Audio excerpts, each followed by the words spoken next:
বেতালি বাঙালি আজ মুছে গেছে মর্ম ব্যথা।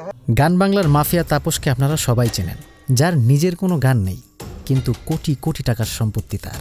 তাই তো তাকে মিউজিকের মাফিয়াও বলা হয়। নিজের নামে সে দখল করে নিয়েছে গান বাংলার একটি ফ্লোর। দেশের সম্পদ লুট করে তাপস আর তার স্ত্রী মুন্নিকে আমেরিকার রাস্তায় ধূমপান করতেও দেখা গিয়েছে। দেশে অশ্লীলতা সৃষ্টি করত এই তাপস। প্রণ তারকা সানি লিওনকেও দেশে নিয়ে এসেছিল এই তাপস। হেলিকপ্টারে করে বিভিন্ন জায়গায় যেয়ে জয় বাংলার কনসার্টও করে বেড়াত সে। হাসিনার ক্ষমতার দাপটে কৌশিক হাসান তাপস দখল করে নিয়েছে গান বাংলার সাইনবোর্ড। আমার মনের মরণ হইছে আগে। গায়কের আড়ালে তাপস একজন মাফিয়া। রাতারাতি সে কোটিপতি হয়ে উঠেছে। সাবেক প্রধানমন্ত্রী শেখ হাসিনাকে সে গানে গানে মাতিয়ে রাখত, আসা যাওয়া করত গণভবনেও। শেখ হাসিনার ধারে ঘেঁষতে পেরেই হাসিনার মন্ত্রী মহলের অনেকেরই কাছে প্রিয় হয়ে ওঠে তাপস।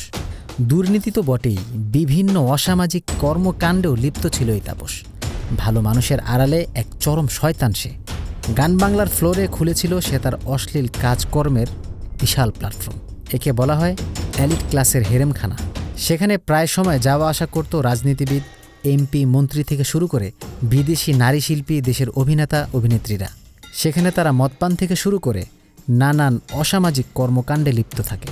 মন্ত্রী, রাজনীতিবিদদের জন্য সেখানে আলাদা সুব্যবস্থাও ছিল। তাদের জন্য ছিল এক ঝাঁক বিদেশি তরুণী সিঙ্গার, যারা তাদের মনোরঞ্জন করত।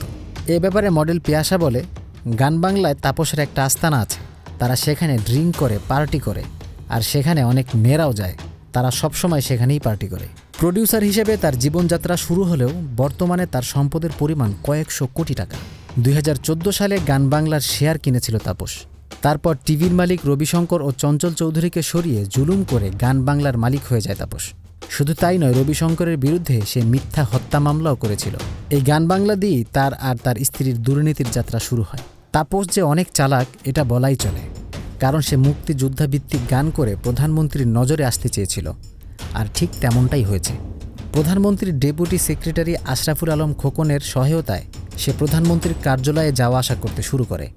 বিভিন্ন ইভেন্ট ম্যানেজমেন্ট ও রাষ্ট্রীয় ইভেন্ট পেতেও খোকন তাকে বেশ সহায়তা করেছিল।